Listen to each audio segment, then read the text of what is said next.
압살롬이 패하다 말씀을 전합니다. 압살롬은 다윗 왕의 세 번째 아들이었습니다. 그런데 큰형님을 죽였죠. 왜 죽였을까요? 큰형님을 왜 죽였죠?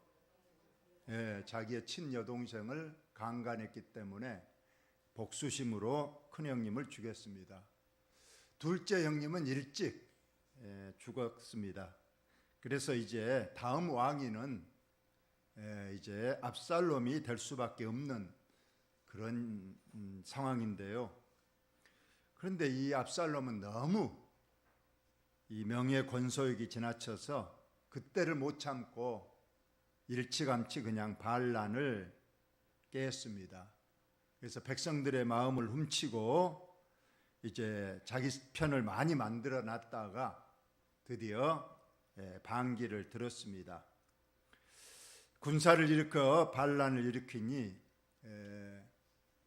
다윗이 급하게 도망을 갑니다.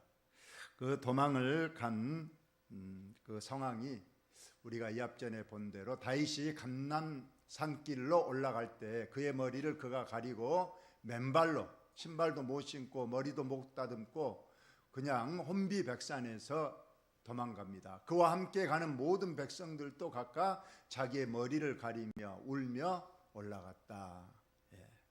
이렇게 도망길에 갔는데 가다가 참 더 비참한 상황을 맞습니다. 다윗 왕이 바울임의 이름에 거기서 사울의 친족 한 사람이 나오니 게라의 아들이요 이름은 시므이라. 그가 나오면서 계속하여 저주하고 저주를 퍼붓고 또 욕을 하고 돌을 던지면서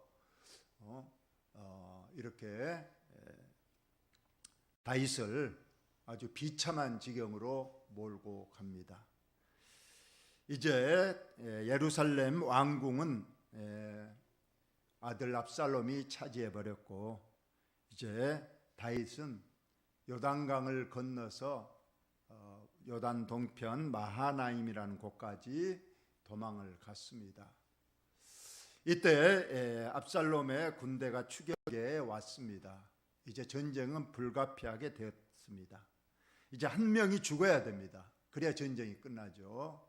압살롬이 죽든 다윗이 죽든 둘 중에 하나가 죽어야 이 전쟁이 끝나는 그런 상황입니다. 과연 누가 이길 것인가? 모든 상황은 실상은 다윗에게 불리하죠. 왕궁을 모든 군대를 이 압살롬이 장악하고 있습니다. 다윗은 같이 도망온 몇 무리의 군인들과 백성들로 있습니다. 그러나 전쟁은 분명히 성경에서 전쟁은 하나님께 속한 것이다. 실상은 다윗은 자기가 왕이 되려고 한 것이 아니라 하나님께서 세워주셨고 그는 다윗은 하나님의 나라, 하나님이 통치하는 나라를 세우려고 했습니다. 그러나 이 압살롬은 전혀 반대입니다. 자기 욕심, 자기의 권세, 자기의 부영화를 누리려고 아버지조차도 죽이고 그 왕자를 차지해서 사람의 나라를 세우려고 했던 그런 상황입니다. 하나님 과연 누구 편을 들 것인가? 이미 우리는 결론을 알고 있지만은 오늘 이 전쟁에서 우리는 어떤 교훈을 얻을 수 있는가 몇 가지를 보겠습니다. 오늘 본문 오늘 보니까 이제 전쟁이 불가피하게 됐을 때 얼마 되지 않지만은 다윗은 군대를 조직합니다. 천부장과 백부장을 세우고 세 부대로 나눕니다. 그래서 3분의 1은 요압 휘하에, 3분의 1은 아비새의 휘하에, 나머지 3분의 1은 가드 사람 이떼 휘하에 3대로 나누어서 군인을 이제 전쟁에 참여하도록 합니다. 이러면서 다윗은 한 가지 부탁을 하죠. 왕이 요압과 아비새와 이떼에게 명령하이르되 나를 위하여 젊은 압살롬을 너그러이 대우하라. 즉 죽이지 말고 살려서 데려와라. 간곡하게 부탁했어요. 이 부탁을 할 때에 백성들도 다 들었습니다. 군인들도 다 들었어요. 아버지로서 자식을 비록 반역죄고 나쁜 놈이지만은 죽이지 말라. 그래서 다 듣고 그렇게 실천하기로 합니다. 이에 백성이 이스라엘을 치러 들러 나가서 에브라임 수풀에서 싸우더니, 이제 전장터가 수풀이었습니다. 산속이었다는 거죠. 그래요. 거기서 이스라엘 백성, 즉 여기서 이스라엘 백성은 압살롬의 군대를 말합니다. 다윗의 부하에게 패했습니다. 그날에 그곳에서 전사자가 많아 2만 명에 이르렀고 그 땅에서 사면으로 펴져 싸웠으므로 그날에 수풀에서 죽은 자가 칼에 죽은 자보다 많았더라. 여기서 보면 칼로 죽였다. 그건 군인이 죽였다는 거죠. 칼로. 근데 수풀에서 죽은 자, 이거 왜 수풀에서 어떻게 죽었는가?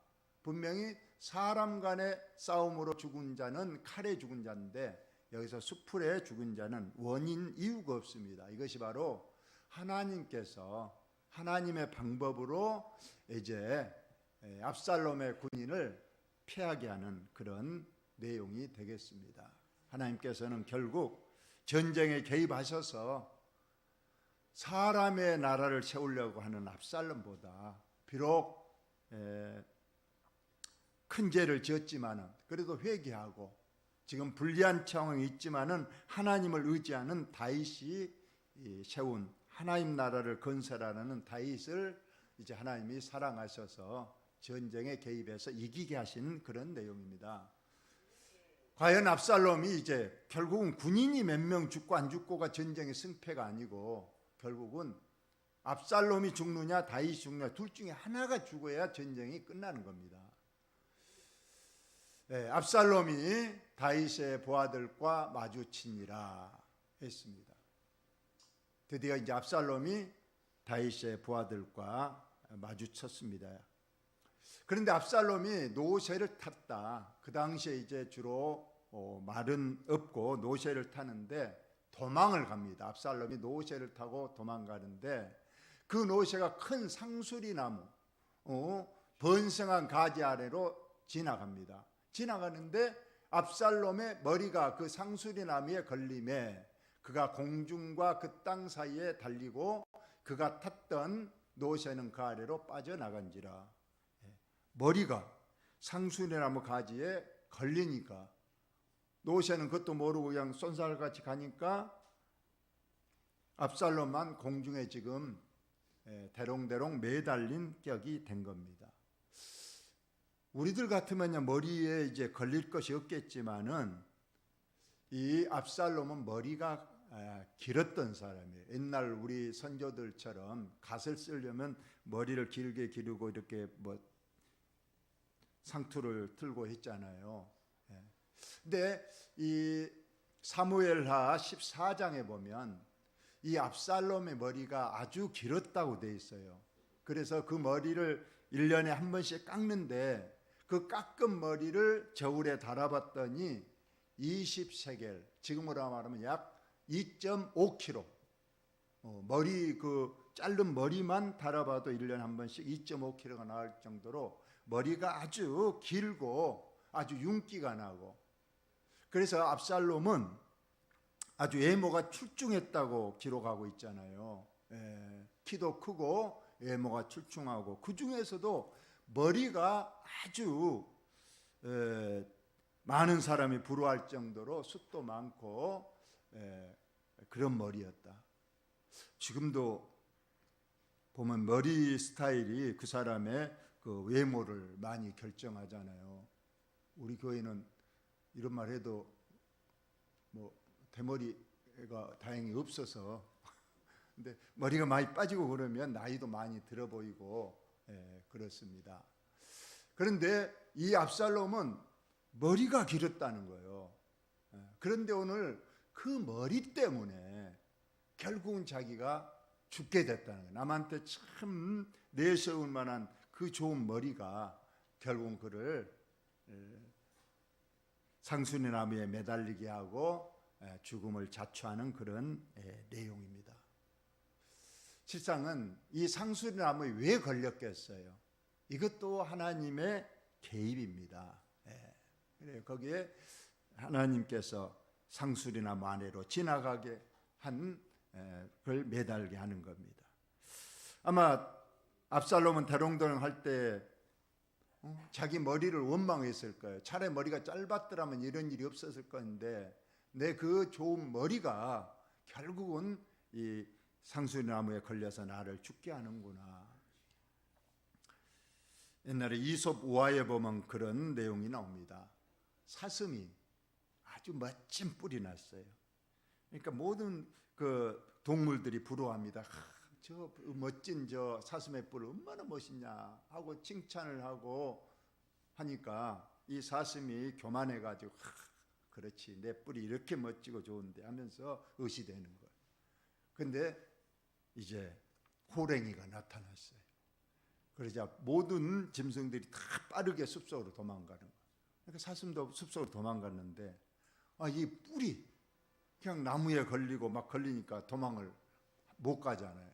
결국 그 뿔 때문에 도망을 못 가고 호랑이에게 잡혀먹으면서 내가 내 뿔 때문에 내가 교만해진 이 뿔 때문에 내가 죽게 되었다. 그런 이솝우화가 있는 것처럼 오늘 압살롬이 그랬다는 거예요. 자기의 그 멋진 머리가 결국은 자기를 죽음으로 이끌고 간다. 오늘날도 우리에게 이게 큰 교훈을 주는 거예요.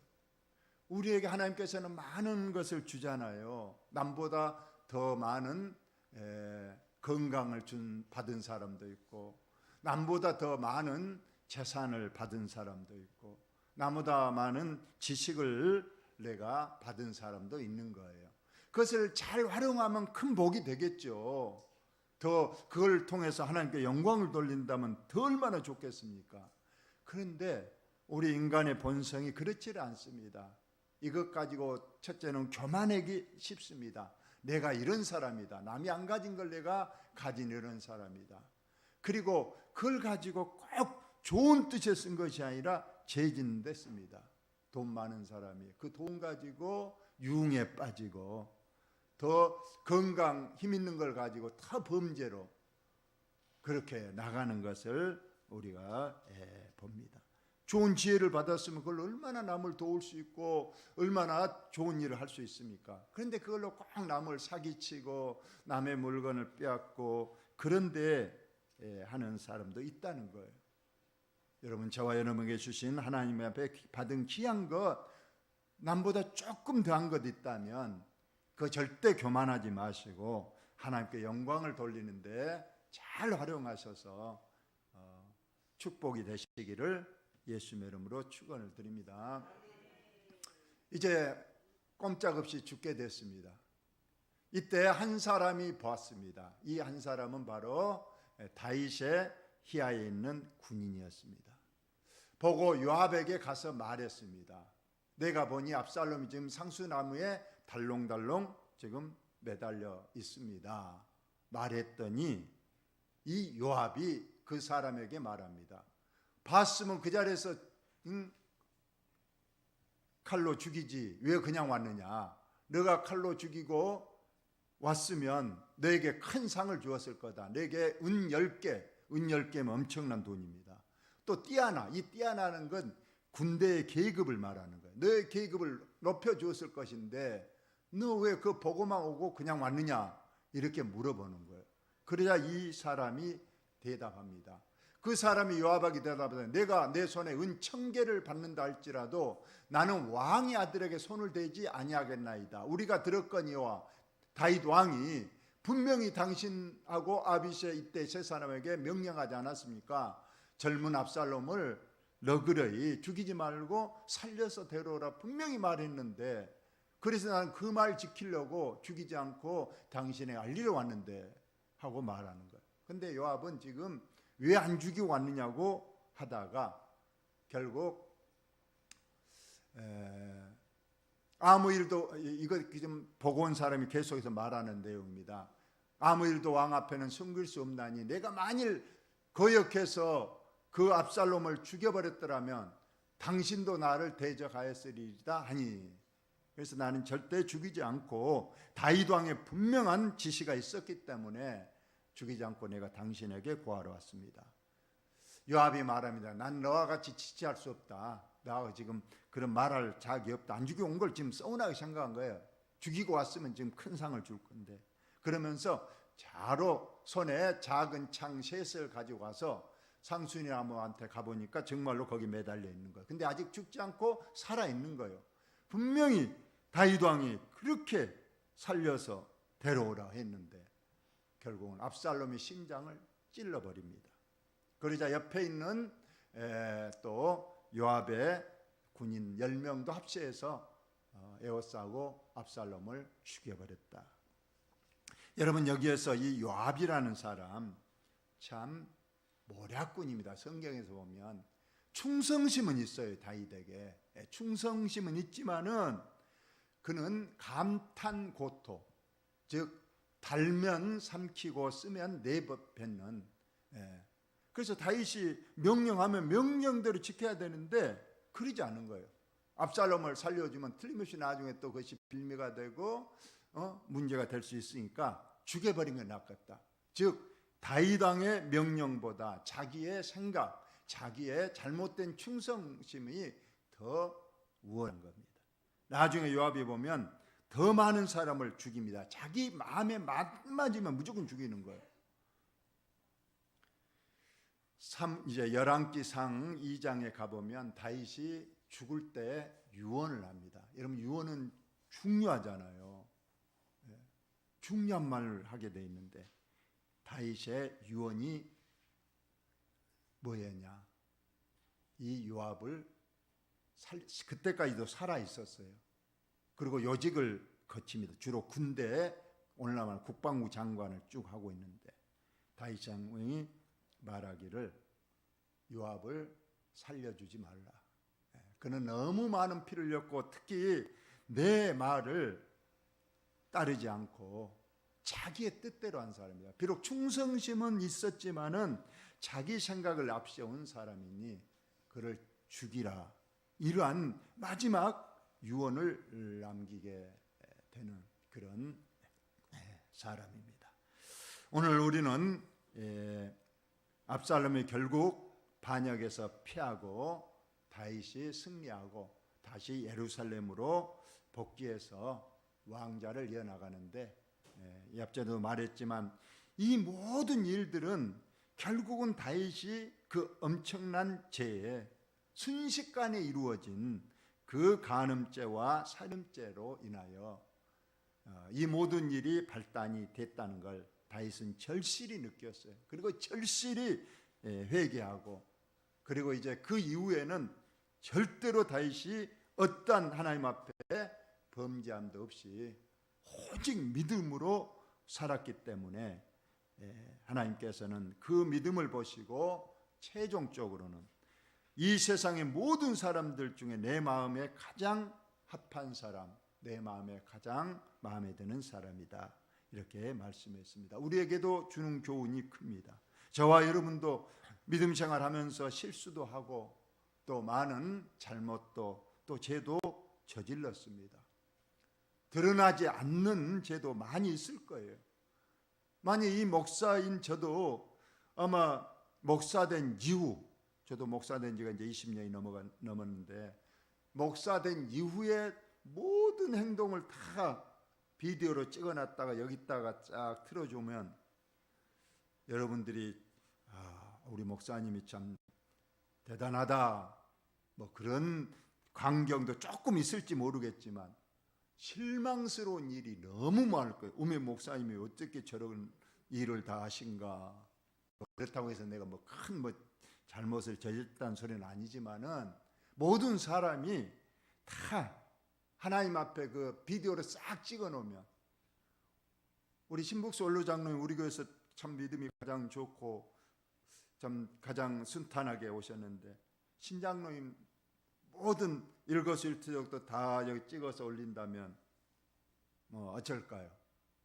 죄송합니다. 우리 신장로님 뭐 거시하려는 소리는 아니지만은 모든 사람에게 다 여러분 다를 여기서 찍어서 올린다면 다 우리가 머리를 들 수 없는 죄인 수밖에 없었던 것을 우리가 고백할 수 있을 거예요. 문제는 다윗처럼 나단 선지자가 와서 지적했을 때에 왕의 권위를 내세운다든가 그러지 않았잖아요.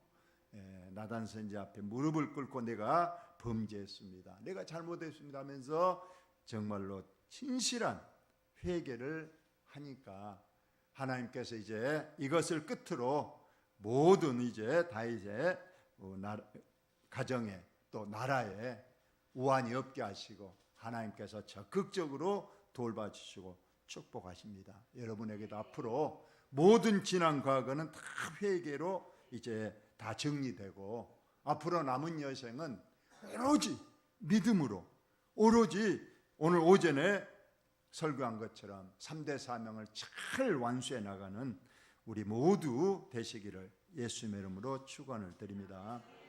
하나님 우리 아버지, 감사와 사랑을 드립니다.